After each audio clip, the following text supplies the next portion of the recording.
The Luka Lakers have figured it out. After a slow start, he finally looks like himself, and the Lakers look like a problem for the Western Conference, not only this year, but moving forward. It was a fantastic win against the Nuggets, a Nuggets team that has really dominated the Lakers over the last couple of seasons, and we finally got to see, quite frankly, the Luka that the Lakers traded for. Because early on in his Lakers tenure, he was being very timid. He wasn't being the Mavs version of Luka. He wasn't being the version of Luka that the Lakers traded away Anthony Davis first round picks and the absolutely on fire Max Christie for. He was just being a guy that was kind of standing on the perimeter, occasionally taking a possession here, a possession there, missing a bunch of jump shots, turning the ball over a ton, and as we saw in Dallas, not really trying to defend that much. And it was honestly really uncomfortable. The first handful of games with Luka there, they were losing to teams like the Hornets that they absolutely shouldn't be losing to. But then after this Nuggets game, JJ Redick said what needed to be said. Luka Doncic is the number one, the primary offensive option for the Lakers, even on a team with Austin Reeves, who's been playing really well, even on a team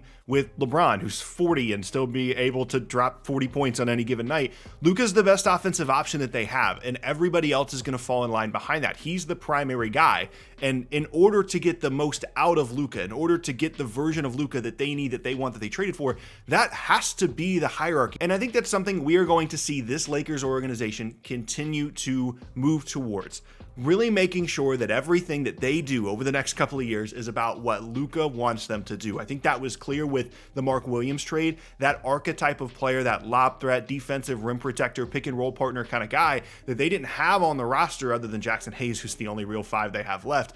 They didn't have that. That's what Luka wanted. They went out and were aggressive in doing it. And one, I think they thought Mark Williams was good and a good fit for them. And also, they want to make sure Luka knows just how committed they are to, one, being good, and two, building the team the way that he wants it to be built. And I think this game against the Nuggets, the offensive hierarchy, how that game went, is just another example of that. Now, for this season, the roster is still very weird for the Lakers. I find it hard to believe that they're going to be true top-tier championship contenders, even with as good as Luka and LeBron are and as good as the offense is going to be. If you're playing Jackson Hayes as your only 5 minutes, 15 to 20 minutes a game, and there's a lot of Dorian Finney-Smith and Jared Vanderbilt out there, like, depending on the matchup in the postseason, even against a team like Denver that, yes, they beat, it's just going to be difficult to sustain over a full series. The physicality of a playoff series, you're playing so much, so often, and your only real five-man is Jackson Hayes, and he's playing, 15 to 20 minutes. I just find it hard to believe that that's going to be able to hold up, not to mention some of their defensive issues, but offensively, they're going to be a problem, and there's going to be situations in games like against Denver where they're just able to overpower you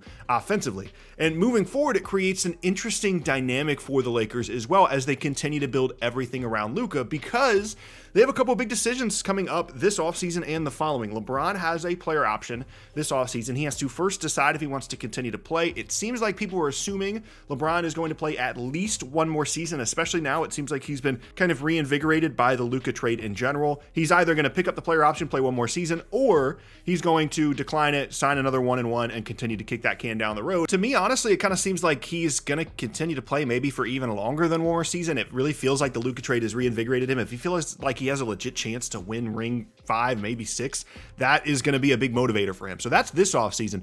Then you go into the 2026 offseason, and that's the big pivot point for the future of the Lakers. Luka has a player option in the summer of 2026, and if they don't sign him to an extension prior to that, that's going to be super nerve-wracking. He's going to turn down the option. He's going to look at some free agency options. You better believe there are teams right now around the league that are lining up to have cap space in 2026, because not a lot of teams have cap space in 2025. I think it's the Nets and a couple of other teams. Most teams are probably going to be looking at that 2026 free agency class as their opportunity to go out and get someone like Luka. There's a couple of other guys that are out there as well, and the Lakers are going to have to do everything they can to convince him that the Lakers are the place that he wants to be. And if they're able to do that, then the possibilities really open up for the Lakers, because they're going to have a ton of cap space in 2026. Austin Reeves is going to need a new deal, as is LeBron, depending on what his situation is. But let's just say that LeBron plays one more season, he retires. He's not on the roster in 2026. You've got Austin Reeves on a big deal. You've got Luka on a big deal. A couple of other role players you still need to re-sign. But for the most part, they're going to have probably one max cap space slot if they want to create their cap space that way and save their cap space that 2026 offseason. And they're going to have some of these picks back. One, some picks unlock more into the future as we get more years in the future, but also they get those Mark Williams picks back.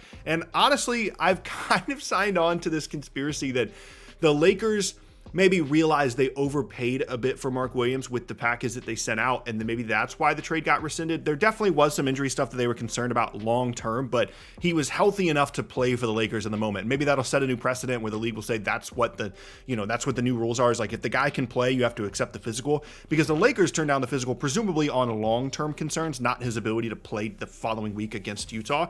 And I'm kind of subscribing to the conspiracy that the Lakers got word that they, one, overpaid, two, could get someone maybe better than Mark Williams with the amount of assets they traded away for him, and that's potentially why the trade got rescinded. But now they get those picks back, they get the Connect asset back as well, and now they're looking at a ton of options in 2026 and beyond. I think we're going to continue to see the organization allocate more and more of their resources, more and more of their attention, potentially all of it, to Luka, and this is going to become his organization. Like, LeBron has been running things for years in LA, but now their priorities have shifted. Like, they have a 25, 26-year-old guy that can be the future of their franchise, could lead them to titles in the future, and the year-to-year circus of is LeBron going to play, is LeBron not going to play, is just not their priority anymore. They've shifted away from that anyway in terms of trading away future picks. Prior to the Luka trade, they were more conservative in terms of trading away future picks. Obviously, they did the Bronny thing and they did the JJ Redick thing, but from a roster perspective, they were moving away from this win now all the time thing that they've done, really every LeBron team ever has done since 2010. And I just think the future for the Lakers continues to be the most interesting part of the Luka trade,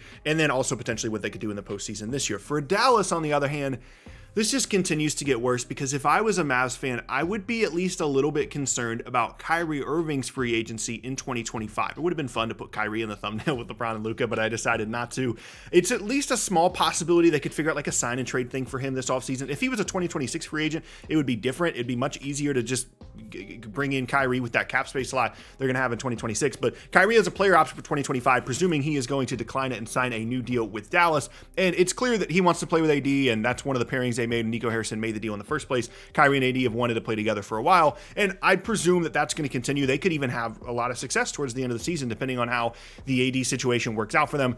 But we already know that the Mavs fans hate the deal. But the Kyrie thing is kind of the sneaky part of this, is that they're counting on him wanting to come back after being blindsided really by the Luka thing. Now, his connection with AD and those guys wanting to play together, I'm sure it'll be fine. Maybe they're able to get Kevin Durant in the offseason. Like, there's a bunch of possibilities for Dallas still, but that Kyrie player option free agency thing is just not something that people have really discussed a ton. And as it relates potentially to the Lakers, but certainly as it relates to the Mavs, that's going to be a big concern for them. If they have a not super successful postseason, they might not even make the playoffs potentially, depending on how things go. They could be in the play-in and then be out. The AD injury situation is a big problem. Like, they are definitely on thin ice right now, and Kyrie is always someone that you could be concerned about possibly looking to go somewhere else, play alongside LeBron and Luka for the last couple years of his career. That's just a small little piece of this that I feel like people have not talked about enough. It continues to be the most fascinating trade that we've had in the last decade plus in the NBA, and I can't wait to see how each of these teams continue to play throughout the rest of the year.